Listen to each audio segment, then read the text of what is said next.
Che della classica bufala, che ci siano dei tagli, questo è assolutamente infondato e non vero.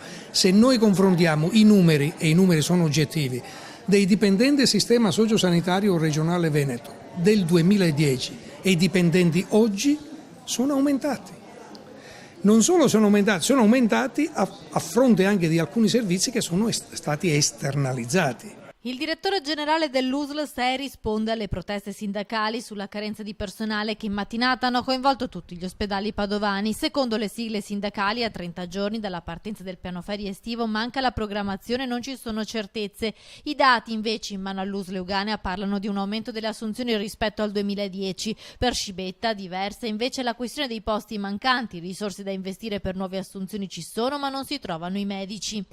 Che poi ci sia la carenza oggettiva di alcuni professionisti, di alcuni specialisti, questo è sotto gli occhi di tutti e lo stiamo dicendo da anni, ma è frutto di una politica di pessima programmazione riguardo alle scuole di specializzazione. Escono pochissimi medici specialisti rispetto ai bisogni del territorio. Una posizione condivisa anche dal presidente dell'Ordine dei Medici di Padova, il più grande del Veneto per numero di iscritti.